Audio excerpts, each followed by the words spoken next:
Assalamualaikum dan selamat sejahtera. Kita continue untuk the last subtopic untuk chapter 6, iaitu 6.3 Le Chatelier's principle. Le Chatelier's principle state that when a chemical system is disturbed, it attains equilibrium by undergoing a net reaction that reduces the effect of the disturbance. What means by net reaction here? Net reaction is the shift in the equilibrium position of the system either to the right or to the left. So di sini kita akan tekankan position equilibrium nak ke kiri ataupun ke kanan. Okey. Di kuliah kamu dah belajar tentang factors that affect Le Chatelier principle. Okey, yang pertama is about concentration. Okey. So di sini yang pertama concentration. So di sini kita buat revision lah sikit when the concentration of Cl2 is increases, yang mana yang ni kita tinggikan, bermaksud sistem akan kurangkan semula Cl2. Di sini sistem akan reduce dia punya disturbance. Macam maksud Le Chatelier principle lah, reduce the effect of disturbance. Disturbance for this case adalah concentration Cl2 di sini. So sistem akan kurangkan tekanan tersebut. Disturbance, gangguan. The reaction equilibrium will shift to the right in order to achieve the new equilibrium, ataupun the reaction equilibrium will shift to the right until achieve equilibrium. So kalau di sini dah tinggi, so dia akan kurangkan dengan shift to the right. Maksudnya dia akan sama ada dia akan bergerak di side or to the side. Untuk yang kedua, when PCl3 is removed, kalau perkataan remove di sini bermaksud sama maksud dengan reduce ataupun decreases. When the PCl3 is removed, the system will re-establish to produce more PCl3. Ayat di sini akan vice versa daripada dia punya disturbance. Ayat pertama adalah disturbance, ayat kedua adalah action dia, dan ketiga adalah conclusion dia. Maksudnya nak shift kepada ke kiri ataupun ke kanan. Action tu bermaksud sistem itu nak re-establish dengan cara macam mana. Disturbance tengoklah you kurangkan ataupun you naikkan. Right. The reaction equilibrium will shift to the left in order to achieve equilibrium. When PCl5 is added ni pun sama, membawa maksud yang sama dengan increases. The system re-established to reduce PCl5. Nampak? So saya guna perkataan reduce sebab ini sama maksud dengan increases. So the reaction equilibrium will shift to the left. The second factor is pressure and volume. Right, kalau diganggu tentang volume, kita kena nyatakan sekali tentang pressure. Sama je, pressure dan volume membawa satu factor. When volume is decreases, pressure is increase. Macam biasa, kita tahu pressure adalah berkadar songsang dengan volume. That's why lah, bila volume berkurang, pressure adalah meningkat. So di sini kalau you nak ganggu faktor disturbance-nya adalah pressure and volume, first of all, silalah cari mole total di sebelah kiri, dan mole total di sebelah kanan. Ingat, jangan include mole untuk phase solid and liquid. Macam biasa, kalau KCKP pun kita tak include dia punya solid dan liquid, mole pun kita tak kira. Sebab dia punya molar concentration adalah tetap. So di sini since semuanya phase gas, so saya set up macam biasa. The system re-established by increasing the volume. Decrease the P by forming less mole of reacting species. Bila mana volume adalah berkurang, mole pun kita perlu kurangkan. That's why lah di sini forming less mole. That's why dia akan shift to the right which has less mole. Di sini kita kena tak boleh nyatakan which the right full stop sahaja. Kena nyatakan kawasan right itu has more moles or less moles. Okay, when volume is increased, pressure is decreased. The system will establish by decrease the volume by forming more moles. Seperti tahu, when volume is increased, bila volume increase, kita tahu number of mole pun perlu ditingkatkan. That's why lah sistem akan forming more moles di sini. Sebab volume tinggi. So the equilibrium will shift to the left. Kenapa left? Sebab left inilah kawasan yang ada more moles di sini. Okay, disturbance yang ketiga adalah temperature factor. Okay, so kalau temperature, first of all saya nak you nyatakan dulu forward dan reverse-nya endo ataupun exo. Okay, sebab kalau di sini, contoh di sini at the end of the equation you nampak ada negative sign here, bermaksud forward-nya adalah exothermic. So kalau forward-nya exothermic bermaksud dari kiri ke kanan. Ni arrow saya terbalik Okay, arrow sini dari kiri ke kanan adalah exo. Okay, nilai yang diberi ini adalah, yang negative sign ini adalah untuk forward. So kalau lah forwardnya exo, automatically reverse-nya adalah endo. Okay, macam for this case, okay, saya bagi sign positif di sini. At the end of equation kita nampak nilai enthalpy. Daripada nilai enthalpy itu baca dia punya bacaan sign dia. Sign dia positif. That means endothermic untuk forward. So kalau endothermic untuk forward, forward adalah dari kiri ke kanan, arrow kiri ke kanan. So endonya forward, automatically reverse-nya adalah exo. Okay, sila catat yang tu dulu. Okay, sebab dalam pasir ada soalan menanyakan which one endo, which one exothermic. Okay, the system, okay, untuk yang pertama, the system is exothermic. Kenapa saya sebut exothermic? Automatically you kena ingat when ditanya tentang sistem itu, dia akan rujuk kepada yang forward. So kalau forward kita adalah exothermic lah. When the temperature is increased, the system re-establish, okay, sila saya perkataan by ni, to reduce the temperature. Bila disturbance-nya tinggi, kita akan rendahkan temperature dengan cara mana? By absorbing the heat. Kalau nak rendahkan temperature dengan cara hanya absorb saja the heat. Bila you sebut saja perkataan absorb the heat, that means system akan shift to the side yang absorb the heat. So absorb bermaksud endo. Okay, so endo yang mana? Arrow forward ke arrow reverse? Arrow reverse. Arrow reverse maksud dia akan shift to the left here. Okay, sila tambah ayat ni. Okay, kalau untuk yang kedua, the system is endothermic. Bila tanya macam ni, understood itu untuk forward. So forward saya endo, reverse saya exo. When the temperature is decreased, the system re-establish to increase. Okay, bila suhu rendah, sistem kena tinggikan temperature. By, dengan cara mana? Bila nak tinggikan temperature, caranya adalah releasing the heat. When you sebut releasing, bermaksud itu adalah exothermic. So exo merujuk kepada arrow forward ataupun arrow reverse. Exo adalah arrow reverse here, dari kanan ke kiri. So that means bila arrow reverse, bermaksud system shift to the left. That's why ini left. Okay. Okay, next. Yang ini saya nak cerita faktor yang keempat, iaitu addition inert gas. Di dalam soalan kadang-kadang dia sebut perkataan inert gas, kadang-kadang dia gantikan inert gas itu dengan specific inert gas. Apa contoh-contoh inert gas? Helium, alright, krypton, lagi xenon, argon, right?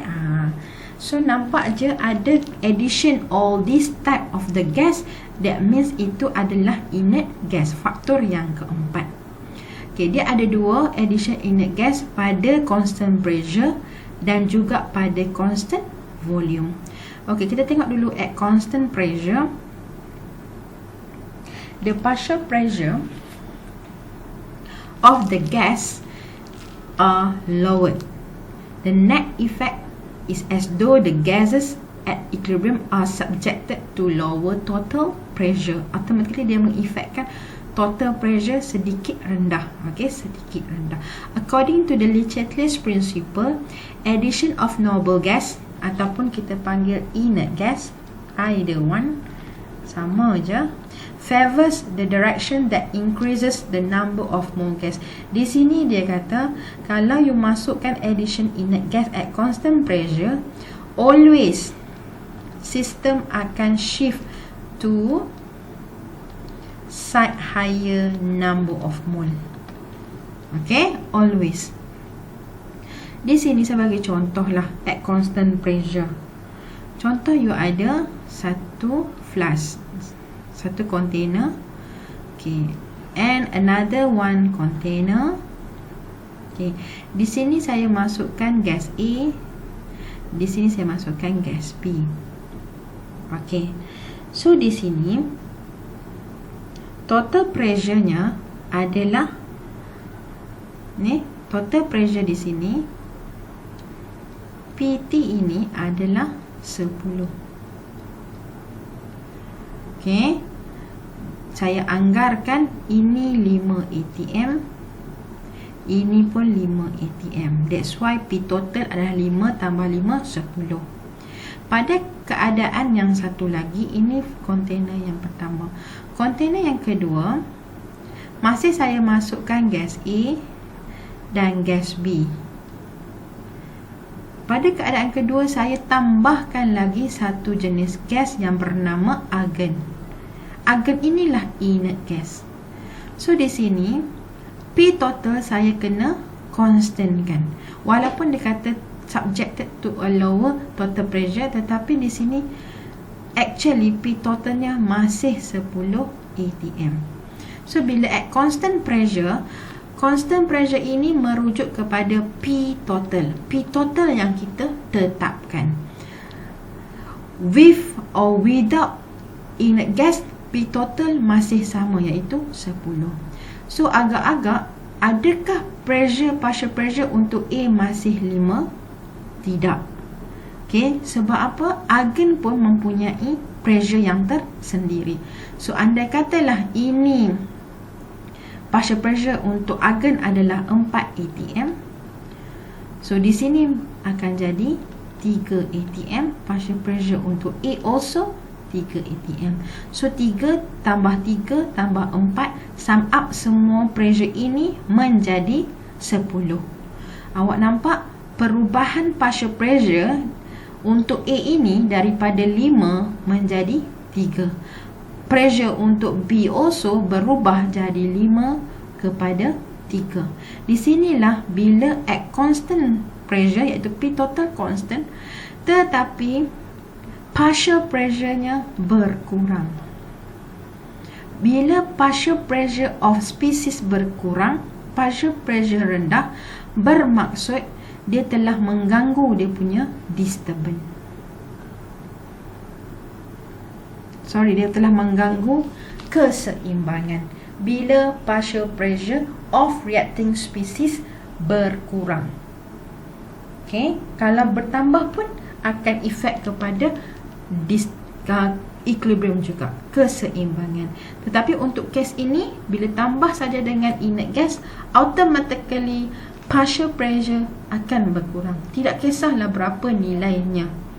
Okay, so di sini bila mana at constant pressure when addition inert gas, kamu akan merujuk kepada disturbance, iaitu when pressure is decreased, action kita akan tinggikan pressure.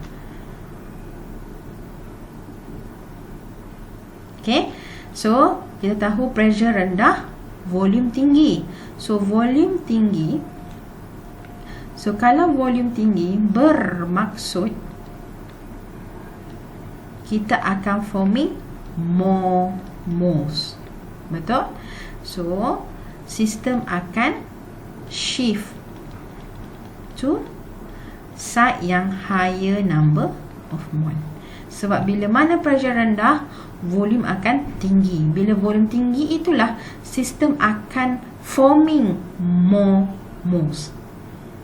Bila forming more moles, automatically system akan shift to the side that higher number of mole.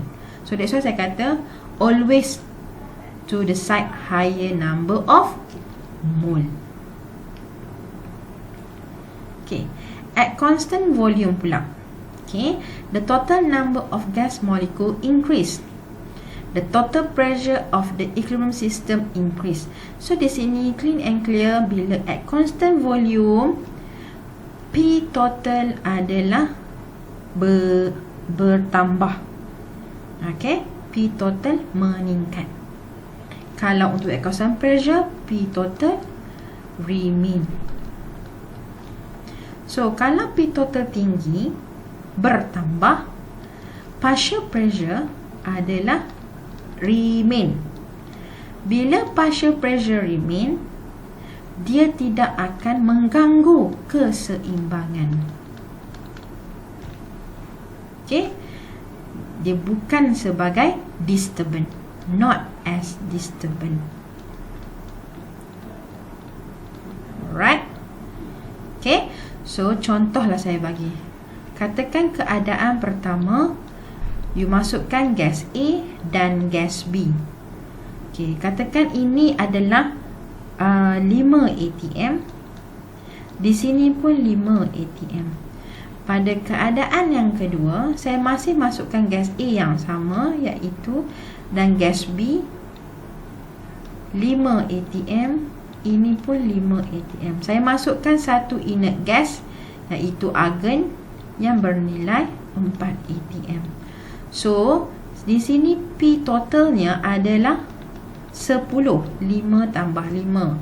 But for this case, P totalnya adalah 5 tambah 5 tambah 4. Will become 14 atm. Awak nampak P totalnya bertambah. Partial pressure-nya sama tak? Yes, masih kekal. Partial pressure A masih kekal sebagai 5. Partial pressure B kekal sebagai 5. So, kalau partial pressure kekal, dia bukan sebagai disturbance. Jika dia bukan sebagai disturbance, okay, even you dah addedkan inert gas, kalau dia bukan sebagai disturbance, that means no net of equilibrium position. So, equilibrium position takkan ke kiri, takkan ke kanan. Remain unchanged. That's why dia kata the partial pressure of the gas in the equilibrium system remain unchanged. Partial pressure pun remain unchanged. Automatically equilibrium position also, okay, equilibrium position also remain unchanged. Okay, contoh di sini. Okay, when inert gas is added at constant pressure. Okay, di sini kita highlight constant pressure. Bila constant pressure, that means P total adalah remain. Bila P total remain, automatically partial pressure adalah berkurang. Yang tu you kena ingat. Bila constant pressure, P total remain, automatically partial pressure berkurang. Bila partial pressure berkurang, macam biasa, disturbance, partial pressure rendah, action akan tinggikan pressure. Bila pressure rendah, that means volume tinggi. Bila volume tinggi, sistem akan form more moles. Okay, more moles. That's why they akan shift to the side that higher number of mole. So the system re-established by increasing the pressure here by forming more moles. The equilibrium shift to the left, which has more moles. Okay, macam di sini kita kena tentukan dulu N total kiri dan kanan. So N total kanan adalah 1, N total kiri adalah 2. Dia akan pergi ke left. Yes, betul, left. Kenapa? Sebab dia higher number of mole. Okay, when inert gas is added at constant volume, it does not change the partial pressure of the reacting species involved in the reaction. Thus, no change in equilibrium. Ini jawapan untuk at constant volume. Constant volume, that means P total increase. Okay, partial pressure remain. Okay, the last factor is catalyst. Okay, kena tahu apa function catalyst.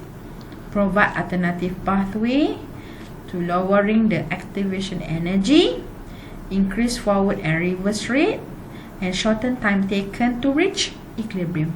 Kalau disuruh sketch ataupun draw the activation energy with or without catalyst, this is your answer. Mesti labels reactant. Jangan tulis reactant, make sure tulis spesifik. Apa soalan tanya dalam reactant tersebut, you tulis yang spesifik. Contoh, kalau ada nitrogen, you tulis nitrogen gas plus hydrogen gas. Contoh, bersama fasa dia. Okay, di sini produk dia adalah ammonia 2NH3. You tulis the specific one. Okay, dan label, wajib label sebagai EA. Yang rendah itu memang with catalyst, yang bukit yang tinggi itu memang untuk without catalyst. Make sure jangan lupa your y-axis dan x-axis. Okay, application untuk Chatelet principle diguna pakai dalam Haber process. When I say Haber process, you kena ingat apa yang you nak hasilkan untuk Haber process. Haber process, the target adalah to produce ammonia. Kenapa nak produce ammonia? Ammonia ini penting dalam fertilizers, cleaning, dye and etc. Itu contoh-contoh penggunaan ammonia. So, kalau kita nak hasilkan ammonia dengan banyak pada masa yang singkat, apa cara-caranya? Kita akan apply Le Chatelet's principle. Kita akan guna yang ekonomi lah, yang secara bajet rendah, okay, yang boleh menjimatkan tetapi menghasilkan produk yang banyak. So kalau kita nak hasilkan ammonia, that means, okay, saya kena hasilkan ammonia, that means saya kena shift to the right. So saya akan cari disturbance yang mana kena shift to the right. Sebab kalau shift to the right, as a result, produk akan bertambah. Kalau shift to the left, that means reactant yang akan dihasilkan dengan banyak. So di sini caranya yang paling elok dan paling maksimum kita guna adalah kurangkan concentration ammonia. Okay, tinggikan temperature dan kurangkan volume atau tinggikan pressure. So all these disturbance akan membuatkan sistem shift to the right. Bila shift to the right, automatically dia akan produce more ammonia. Okay, selain menggunakan catalyst. Right? Okay, that's all untuk Le Chatelet's principle.